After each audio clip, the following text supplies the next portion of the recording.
देखो भाई हमारा टॉपिक है next, formulas of mononuclear coordination entity. कैसे फॉर्मूले बनाए जाते हैं, formulas of mononuclear coordination entity.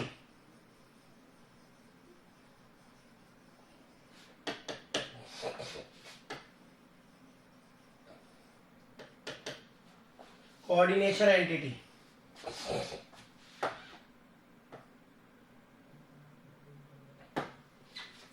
तो इसमें कुछ फॉर्मूले याद रखना है भाई। सबसे पहला फॉर्मूला आपको जो ध्यान रखना है वो रखना है, सबसे पहले आपको किसको लिखना है, सेंट्रल मेटल को। ठीक है, तो ध्यान रखना है the central atom, the central metal atom is listed first. सबसे पहला रूल है, सबसे पहले क्या करना है, सेंट्रल मेटल को लिखना है भाई। The central metal atom, the central metal atom is listed first. सबसे पहले आपको सेंट्रल मेटल को लिखना है, देन उसके बाद में लिगेंड्स को लिखना है भाई, वो भी अल्फाबेटिकल ऑर्डर में। ध्यान रखना है लिगेंड्स को क्या करना है, अल्फाबेटिकल ऑर्डर में अरेंज करना है। तो सेकंड आपको क्या करना है, लिगेंड्स को लिखना है भाई। लिगेंड्स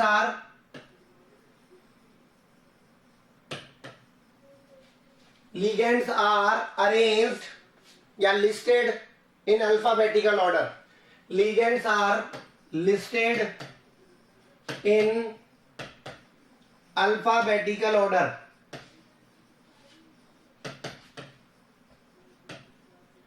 जिसका नाम पहले आएगा उसको पहले लिखना है। जैसे सपोज करो साइनाइड है, तो साइनाइड के लिए क्या यूज करोगे, साइनो वर्ड। साइनाइड के लिए तो साइनो वर्ड यूज करोगे, और वाटर के लिए क्या यूज करोगे, एक्वा। तो ए पहले आएगा, एक्वा वाला पहले आएगा लिगेंड। ध्यान रखना है, तो अल्फाबेटिकली ऑर्डर में आपको लिगेंड्स को जमाना है, लिस्ट करना है। उसके बाद में जो तीसरा है, अगर हमारे पास पॉलीडेंटेड लिगेंड है या मल्टीडेंटेड लिगेंड है, तो उनको भी अल्फाबेटिकल ऑर्डर में ही जमाना है। ध्यान रखना है, अगर हमारे पास क्या है, पॉलीडेंटेड लिगेंड्स या मल्टीडेंटेड लिगेंड्स, तो ध्यान रखना है मल्टीडेंटेड लिगेंड्स जो है, multidentate ligands are also listed in alphabetical order।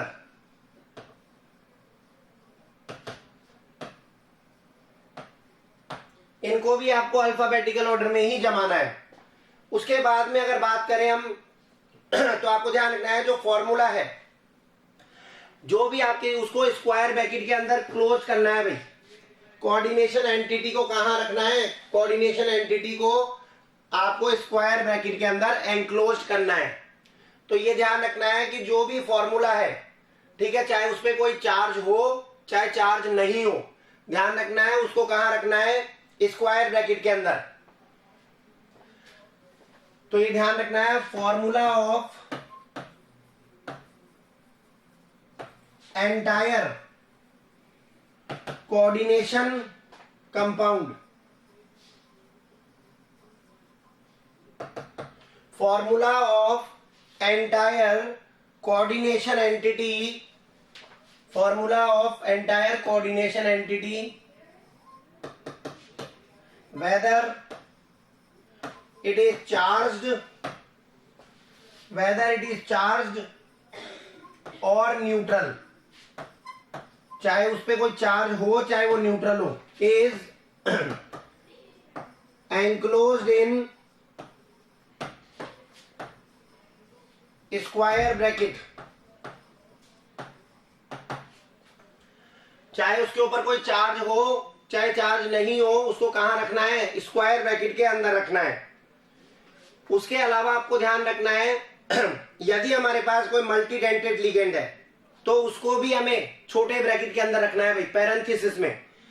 Parenthesis का मतलब होता है, जैसे एक तो हमारे पास ये ब्रैकेट है और एक हमारे पास ये छोटा ब्रैकेट है, तो छोटे ब्रैकेट के अंदर ध्यान रखना है, पैरेंथेसिस के अंदर रखना है भाई।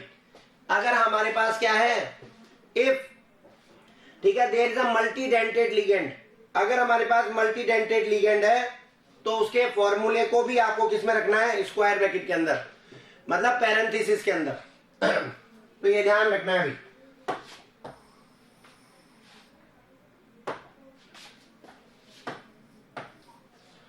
ठीक है, तो नंबर 5th पॉइंट हमारा, when there is a multidentate ligand, when there is a multidentate ligand,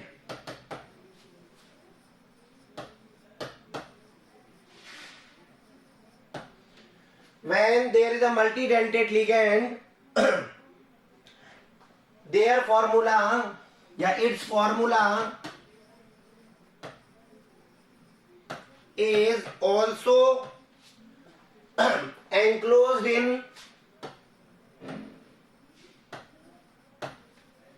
parenthesis।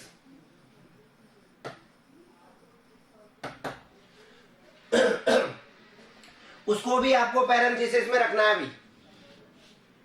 अगर हमारे पास कोई मल्टी डेंटेड लिगेंड है तो ध्यान रखना है उसके फॉर्मूले को भी आपको किस में रखना है, तो उसके फॉर्मूले को भी आपको पैरेंथेसिस में रखना है, ब्रैकेट के अंदर रखना है। उसके बाद में अगर बात करें हम तो ध्यान रखना है मेटल के बीच में और लिगेंड के बीच में कोई जगह नहीं छोड़नी है। There is no space between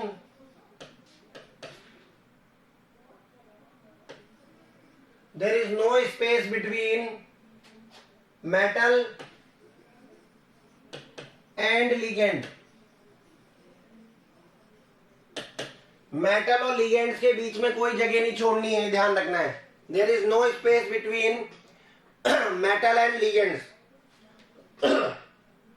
और जब कोऑर्डिनेशन एंटिटी को लिखेंगे तो ध्यान रखना है, अगर हमारे पास कोई कोऑर्डिनेशन एंटिटी है विदाउट काउंटर आयन, जिसके ऊपर काउंटर आयन, जिसमें काउंटर आयन नहीं है, तो आपको ध्यान रखना है उसका जो चार्ज है वो स्क्वायर ब्रैकेट के ऊपर लिखा जाता है। ठीक है, किसके ऊपर लिखा जाता है, स्क्वायर ब्रैकेट के ऊपर।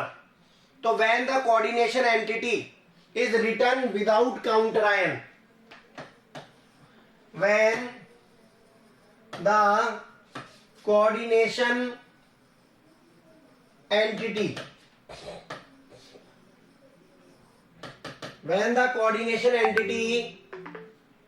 is written without counter ion,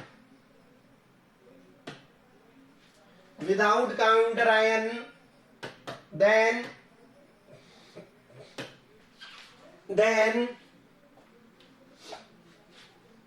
charge must be placed on square bracket, charge must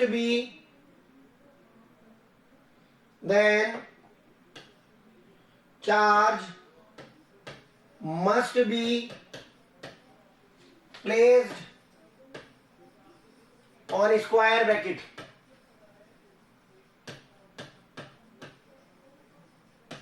तो चार्ज को आपको कहां रखना है, स्क्वायर ब्रैकेट के ऊपर रखना है अभी। ठीक है, और उसके अलावा आपको ध्यान रखना है टोटल जो चार्ज है कैटायन का उसको बैलेंस करना है एनायन के साथ। ठीक है, ये भी ध्यान रखना है आपको, the total charge of cation is balanced by charge of anion. the charge of cation is balanced by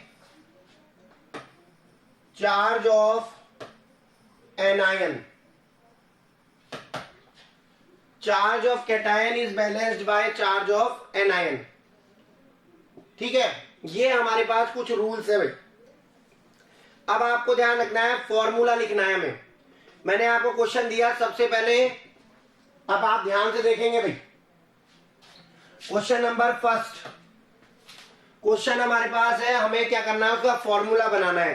ध्यान से सुनना, और ध्यान से देखना, क्वेश्चन है पोटेशियम हेक्सासाइनिडोफेरेट 3। ध्यान से सुने भाई, पोटेशियम हेक्सासाइनिडोफेरेट 3, इसका आपको फॉर्मूला बनाना है। तो सबसे पहले आपको क्या करना है, सबसे पहले आपको देखो, ध्यान से देखोगे आप तो पोटेशियम क्या है यहां पर, पोटेशियम यहां पर सर कैटायन है। क्या है? कैटायन। तो ये बाहर आएगा भाई, तो ये पोटेशियम आ गया सबसे बाहर, फिर स्क्वायर ब्रैकेट, फिर उसके बाद में सेंट्रल मेटल कौन है यहां पर, आयरन। सेंट्रल मेटल कौन है, Fe। हेक्सा का मतलब होता है 6, साइनिडो का मतलब होता है Cn। ठीक है, अब ये बोल रहा है ये पोटेशियम जो है, ध्यान रखना है, ये आयरन जो है इसका चार्ज है +3। अब मेरी बात ध्यान से सुनेंगे भाई, तो ध्यान रखना है आयरन का चार्ज है +3, यहां पर 3 है भाई इसका चार्ज, और Cn का होता है -1, तो टोटल कितना हो गया, -6। तो ध्यान रखना है पोटेशियम का अगर बात करें हम, तो पोटेशियम का कितना आएगा, तो ये बोल रहा है कैटायन का और एनायन का बराबर होना चाहिए। बराबर कब होगा, देखो इसका माइनस कितना है 6, तो इन दोनों का मिलाकर कितना आना चाहिए, प्लस का 6, जिसमें इसका +3 है, इसका कितना है +3, तो भी 3 का डिफरेंस है, तो यहां पर 3 आएगा भाई। ठीक है, ध्यान रखना है, मेरी बात समझ में आ रही है क्या सरिता? Yes sir. देखो मेरी बात ध्यान से सुनो, Cn का होता है -1, तो टोटल कितना हो गया, -6। -6 किसके बराबर होना चाहिए, प्लस के 6 के। ठीक है, लास्ट वाला पॉइंट क्या कह रहा है, charge of cation is balanced by charge of anion. Cation यानी पॉजिटिव चार्ज और नेगेटिव चार्ज बराबर होने चाहिए। अब इसका तो है +3, इसका है -6, तो भी डिफरेंस कितने का आ रहा है, -3 का। तो -3 को बैलेंस करने के लिए क्या करेंगे, यहां पर 3 लगा देंगे, तो ये +3 हो जाएगा ऑटोमेटिकली। पोटेशियम पे होता है 1, तो पोटेशियम 3 लिखते कितना हो जाएगा, +3। अब आप चेक कर लो, देखो बराबर 0 आना चाहिए, तो ये आप चेक करोगे तो पोटेशियम का है 1, तो 3 × 1 प्लस आयरन का कितना है 3, तो आयरन का है 3 और -6 ये बराबर 0 के आना चाहिए। तो ये आ गया ना ऑटोमेटिकली, 3 + 3 -6, तो ये हो गया +6 -6 बराबर 0, तो चार्ज बराबर हो गया भाई। तो ध्यान रखना है K3FeCN6, ये फॉर्मूला बन जाएगा इसका। दूसरा देखो, दूसरा क्या कह रहा है एग्जाम्पल, दूसरा एग्जाम्पल देखो भाई, टेट्रा कार्बोनिल निकल 0, टेट्रा कार्बोनिल निकल 0, तो नाम से ही दिख रहा है, साफ ही दिख रहा है, निकल की वैलेंसी 0, निकल का 0। अब देखो भाई, कार्बोनिल किसके लिए यूज करते हैं, CO के लिए, तो सबसे पहले तो निकल सेंट्रल मेटल, फिर ब्रैकेट में CO कितने हैं 4, स्क्वायर ब्रैकेट में डाल दो इसको। अब देखो भाई, ये निकल, ये है इसकी वैलेंसी है 0, इस पे चार्ज होता है कार्बोनिल पे 0 चार्ज, तो ऑटोमेटिकली निकल पे भी कितना आ जाएगा, 0 आ जाएगा। नेक्स्ट देखो, नेक्स्ट एग्जांपल देखो भाई, हेक्सा अमाइन प्लेटिनम 4 क्लोराइड। ध्यान से सुनना, हेक्सा अमाइन प्लेटिनम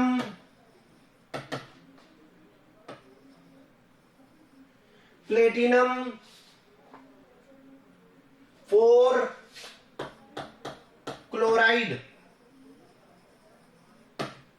अब इसका फॉर्मूला बनाना है भाई, हेक्सा अमाइन प्लेटिनम 4 क्लोराइड का। देखो ध्यान से देखोगे तो सबसे पहले तो central metal platinum, hexa amine, amine होता है NH3, तो NH3 पे 6। अब उसके बाद में है क्लोराइड, तो क्लोराइड का हो गया Cl। अब आप ध्यान से देखेंगे भाई, देखो ये क्या कह रहा है, प्लेटिनम 4 होना चाहिए प्लेटिनम पे चार्ज। अब NH3 पे तो 0 होता है, तो अगर इस पे 4 होगा तो इस पे क्या होगा, -4। -4 कब हो सकता है, जब क्लोरीन कितने होंगे, 4। कितने होंगे क्लोरीन, 4 होंगे सर। जब क्लोरीन 4 होंगे ना सर, जब ही +4 हो सकता है, क्योंकि NH3 पे तो 0 है। अब आप यहां बोल रहे हो 4, तो 4 कब आएगा, जब इस क्लोरीन पे -1 हो। तो जब टोटल 4 क्लोरीन होंगे तभी तो -4 + 4 के बराबर होगा। बात समझ में आ रही है क्या? Yes sir. Yes sir. Next देखो, नेक्स्ट क्वेश्चन है try aqua chromium 3 chloride. Try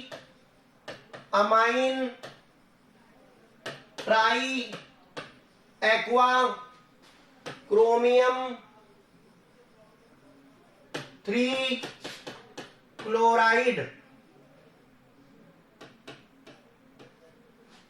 अब हमें इसका फॉर्मूला लिखना है, ट्राई एक्वा क्रोमियम 3 क्लोराइड का। अब आप ध्यान से देखोगे तो इसमें 2 लीगेंड है भाई, इसमें लीगेंड 2 है भाई, एक अमाइन भी है और एक एक्वा भी है। और अल्फाबेटिकली जमाना है तो अमाइन में अमाइन पहले आएगा, एक्वा बाद में आएगा, ठीक है। और उसके बाद में ये क्लोराइड है, ये क्लोराइड जो है आपका ये काउंटर आयन है।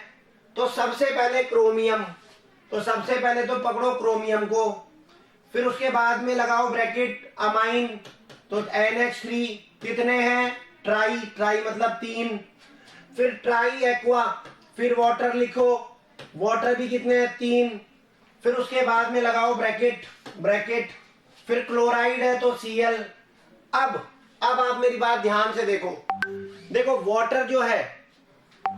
वाटर जो है वो न्यूट्रल लिगेंड है, उस पे चार्ज 0। अमाइन जो है वो भी न्यूट्रल लिगेंड है, उस पे भी चार्ज 0। अब आपको लाना क्या है, क्रोमियम 3। क्रोमियम पे चार्ज 3 कब आएगा, जब क्लोरीन कितने होंगे, 3 होंगे। जब क्लोरीन 3 हो जाएंगे तो ऑटोमेटिकली क्रोमियम पे +3 चार्ज आ जाएगा। तो ये हमारा फॉर्मूला हो गया।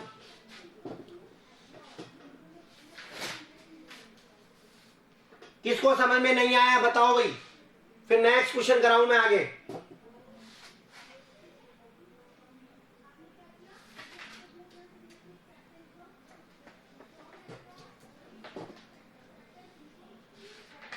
बोलो भाई बोलो। आ गया सर। Yes sir. आ गया, चलो तो बहुत अच्छी बात है। फिर आप फॉर्मूला बना के दिखाओ तो मुझे, मैं आपको क्वेश्चन दे रहा हूं, आप फॉर्मूला बना के दिखाओ मुझे। क्वेश्चन मैं आपको दे रहा हूं, फॉर्मूला बना के दिखाओ भाई। क्वेश्चन है आपके पास,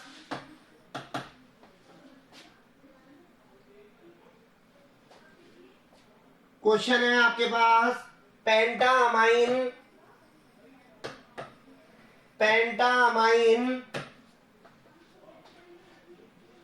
क्लोरिडो कोबाल्ट 3 क्लोराइड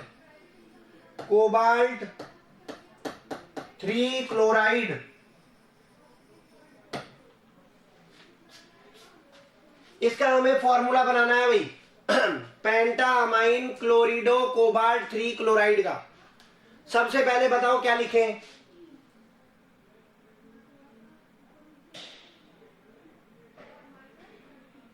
बोलो भाई सबसे पहले क्या लिखेंगे।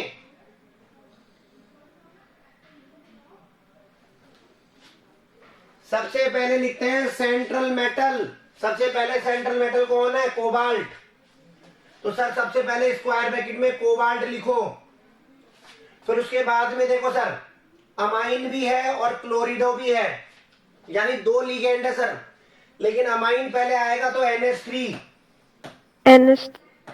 NH3 का पावर 5, फिर सर क्लोराइड तो क्लोराइड का Cl, फिर सर उसके बाद में ब्रोकी ब्रैकेट बंद करो, फिर क्लोराइड काउंटर आयन। अब देखो ध्यान से, अब ध्यान से देखोगे तो समझ में आ जाएगा कि सर यहां पर 3 आना चाहिए टोटल, कोबाल्ट का कितना आना चाहिए 3। तो सर एक तो ये रहा, और अब यहां आप 2 लगा दो सर, तो टोटल कितना हो गया -3 + 3, चार्ज बराबर हो गया सर। समझ में आ गई क्या बात? Yes, sir. भाई ये जो बाहर क्लोरीन है ना, इसका तो हो गया -2, अंदर वाले का हो गया -1, टोटल हो गया -3, और कोबाल्ट का कितना दे रखा है +3, हो गया बराबर। नेक्स्ट क्वेश्चन देखो, ये आपके एग्जाम में 101% आएंगे भाई, फॉर्मूले बनाने वाले। नेक्स्ट क्वेश्चन है tetra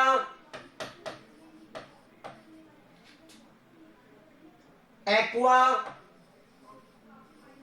die chlorido cobalt di chlorido chromium 3 chloride,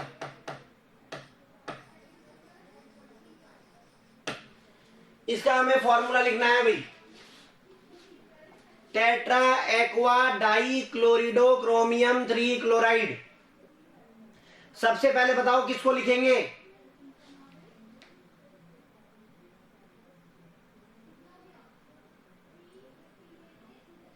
बोलो भाई बोलो।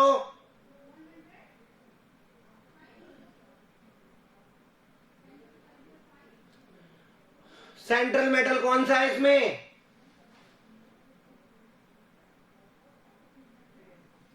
सेंट्रल मेटल है क्रोमियम, क्रोमियम। तो सबसे पहले तो स्क्वायर ब्रैकेट में क्रोमियम, फिर सर उसके बाद में टेट्रा एक्वा H2O कितनी बार? 4 बार। डाई क्लोरिडो मतलब 2Cl, फिर उसके बाद में ब्रैकेट बंद, फिर क्लोराइड Cl। अब आप ध्यान से देखोगे तो क्रोमियम पे 3 होना चाहिए, तो 2 और 1 3, सही है सर, हो गया, फॉर्मूला बिल्कुल सही है।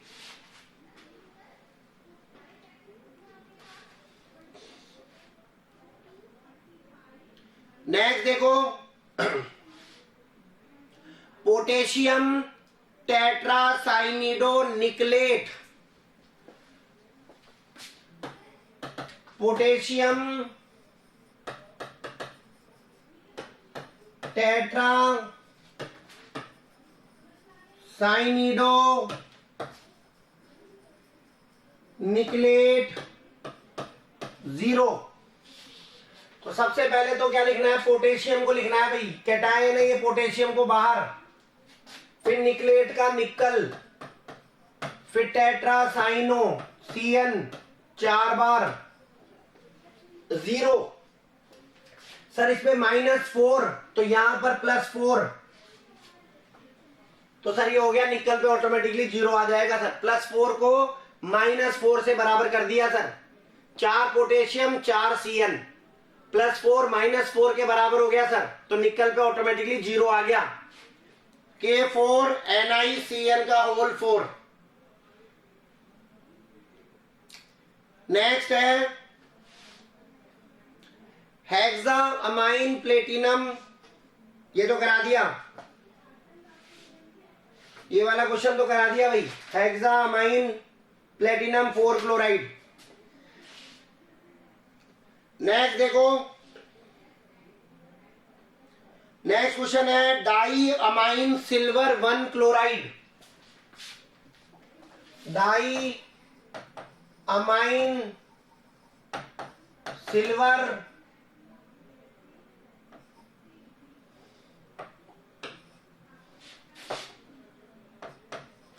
Silver 1 chloride. सबसे पहले सिल्वर, सिल्वर होता है Ag, फिर डाई अमाइन तो NH3 का होल ट्वाइस, फिर ब्रैकेट बंद, फिर क्लोराइड Cl, हो गया sir Ag plus Cl minus.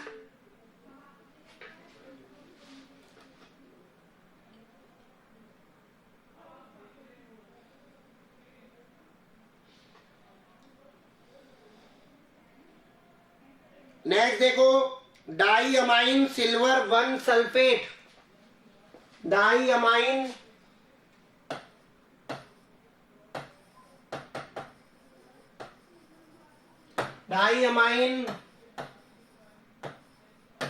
Silver 1 sulphate.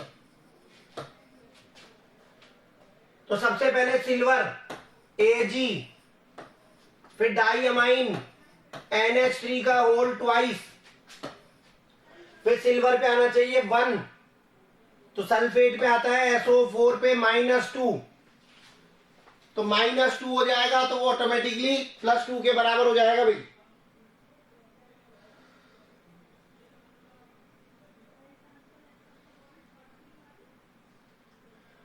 ठीक है, तो डाई अमाइन सिल्वर 1 सल्फेट। अब आप यहां ध्यान से देखोगे तो इस पे तो होता है -2, अब इस पे लाना है +2, तो इस पे +2 लाने के लिए क्या करना पड़ेगा, यहां 2 लगाना पड़ेगा, यहां पर 2 लगाना पड़ेगा, तो ऑटोमेटिकली सिल्वर पर 2 हो जाएगा +2। तो ये आपको ध्यान रखना है, ये इसका फॉर्मूला बन जाएगा भाई, AgNH3 का whole twice sulphate SO4। Next,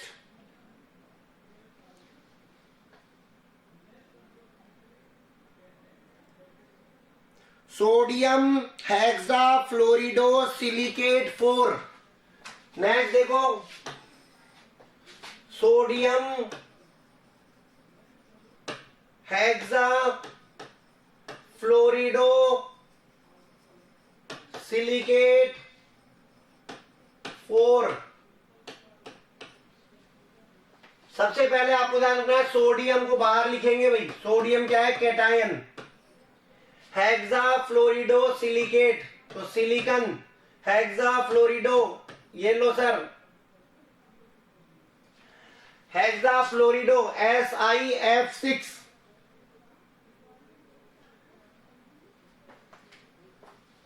ठीक है, आगे देखो, इस पे चाहो आप यहां पर हटा दो, इसको कोई दिक्कत नहीं है। नेक्स्ट देखो,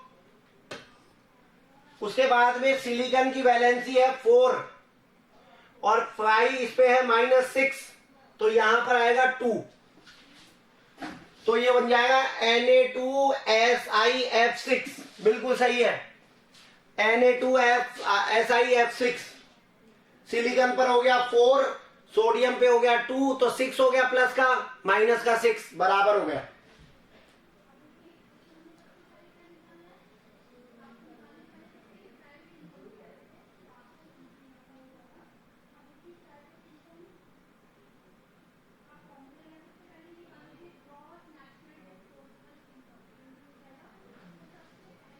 नेक्स्ट देखो भाई, नेक्स्ट क्वेश्चन है,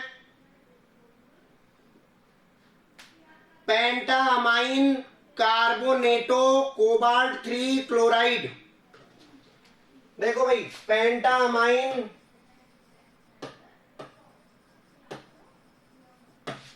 कार्बोनेटो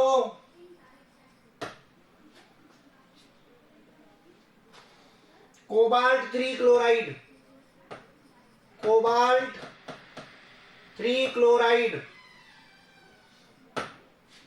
सबसे पहले कोबाल्ट, तो कोबाल्ट को लो भाई, सबसे पहले CO, पेंटा अमाइन NH3 का होल 5, कार्बोनेटो CO3, फिर उसके बाद में क्लोराइड Cl। अब कार्बोनेट पे होता है -2, क्लोराइड पे होता है -1, -2 -1 -3 सही है, तो ये आपका फॉर्मूला बन गया भाई। बिल्कुल सही है आपका फॉर्मूला, CONH3 का होल 5 CO3 Cl। तो ये आपका फॉर्मूला हो गया भाई, पेंटामाइन कार्बोनेटो कोबाल्ट 3 क्लोराइड का। आगे बात करते हैं नेक्स्ट,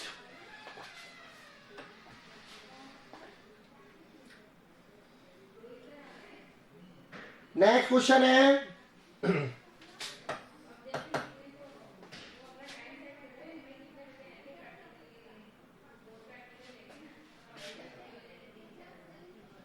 नेक्स्ट क्वेश्चन है डाईअमाइन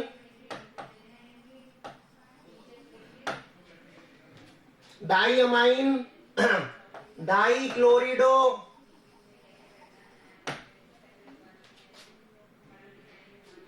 प्लेटिनम 2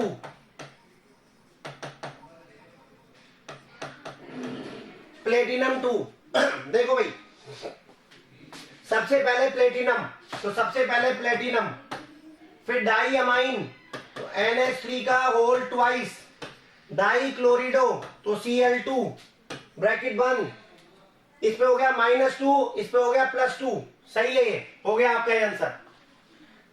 डाईअमाइन डाईक्लोरिडो प्लेटिनम 2 बिल्कुल राइट है भाई। तो ये आपको ध्यान रखना है भाई, सबसे पहले कि किस तरह से हम फॉर्मूले बनाते हैं भाई। तो मैंने आपको फॉर्मूले पे बेस्ड क्वेश्चन कराए बहुत सारे आज, रूल्स बताए मैंने आपको। तो सबसे पहले आपको रूल्स पता होना चाहिए। सेंट्रल मेटल को सबसे पहले लिखते हैं, फिर लिगेंड्स को लिखते हैं। अगर मल्टीडेंटेड लिगेंड्स हैं, चाहे नॉर्मल लिगेंड्स हो, अल्फाबेटिकली ऑर्डर में जमाना है। फॉर्मूला जो है, ठीक है, उसको हमेशा स्क्वायर ब्रैकेट के अंदर लिखना है। कोई भी मल्टीडेंटेड लिगेंड है तो उसको ध्यान रखना है पैरेंथेसिस में छोटे ब्रैकेट के अंदर लिखना है। उसके बाद में स्पेस नहीं देनी है भाई, there is no space between metal and ligand. Ligand और मेटल के बीच में कोई जगह नहीं होनी चाहिए। और जब आप किसी भी कोऑर्डिनेशन एंटिटी को विदाउट काउंटर आयन लिखते हो तो चार्ज को हमेशा स्क्वायर ब्रैकेट के ऊपर लिखना है। चार्ज जो है कैटायन का, उसको बैलेंस करना है एनायन के साथ। फिर मैंने आपको एग्जांपल्स दिए भाई, पोटेशियम हेक्सासाइनिडो फेरेट 3, तो यहां पर पोटेशियम को सबसे पहले, फिर उसके बाद में हेक्सासाइनिडो फेरेट, फेरेट को उठाया Fe, हेक्सासाइनिडो 6 CN और चार्ज को बैलेंस कर दिया। CN पे चार्ज होता है -1, तो इसका हो गया -6, -6 इसका हो गया कितना, प्लस का 3, तो यहां ऑटोमेटिकली 3 आ जाएगा। फिर ये मैंने आपको क्वेश्चन करवाए भाई बहुत सारे। अब हमारा जो नेक्स्ट टॉपिक रहेगा कल का, ठीक है, वो टॉपिक रहेगा हमारा नेमिंग ऑफ कोऑर्डिनेशन कंपाउंड्स में। ठीक है, तो सबसे पहले हमारा रहेगा नेमिंग ऑफ कोऑर्डिनेशन कंपाउंड।